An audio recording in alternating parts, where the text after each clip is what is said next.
1943, a new era of baseball born.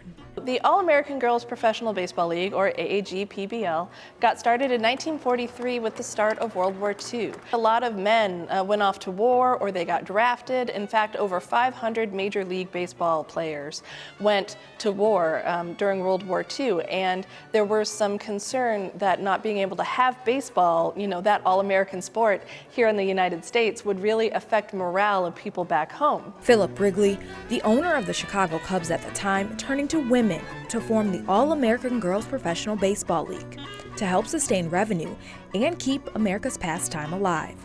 Wrigley making it a point to maintain each player's femininity through the design of their uniforms. Mr. Wrigley wanted us to look like young ladies and play ball like men.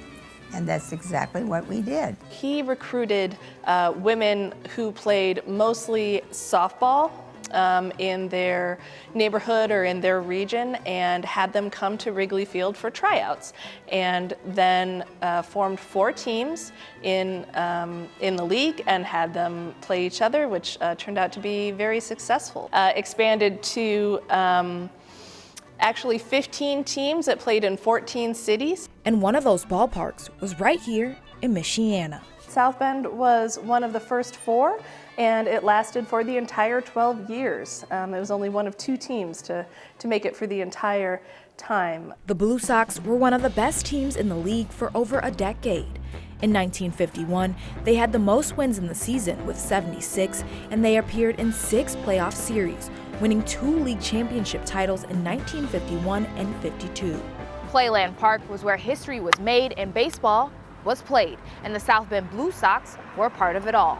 The Blue Sox actually was one of the best teams right from the get-go. They had players like Jean Fout, who recently passed away. Jean Fout is the most outstanding female pitcher to ever live. Most people consider that to be the case, and Jean Fout is the only person who played professional baseball to ever pitch 2 perfect games. Christy Erickson is the Deputy Director of the History Museum in South Bend and the curator of the largest AAGPBL exhibit in the nation. She says the legacies of Blue Sox players like Jean Fout, Dottie Schroeder, and Betsy Jochum not only live on through the walls of the museum's exhibits and historical markers like at Playland Park and Four Winds Field, but also the inspiration they've given to women in sports. In a time where women weren't doing much of anything, tells you something about our city of South Bend. For those women to come out and take the place of, the men who couldn't play at that time, it's incredible, and that they were so courageous. Notre Dame head softball coach Deanna Gump says she's felt that inspiration firsthand. She's led the Irish for more than 2 decades on the field and believes the South Bend Blue Sox helped pave the way not only for her players to be successful, but for women across all sports. Look at our opportunities. Look at, just all of the women in sports across this world, not just our country.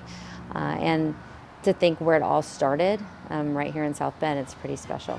And although the AAGPBL is now more widely known since the recent Amazon spin-off series and the hit 1992 movie A League of Their Own, starring Gina Davis, Rosie O'Donnell, Madonna, and Tom Hanks as their caustic coach. There's no crying in baseball! But women who actually played in the league at the time say, I have to say, we wouldn't have thought to cry. I never saw a woman cry there at all. Now, Coach Gump and Christy Erickson still believe it's important to highlight the sport's history made right here at home.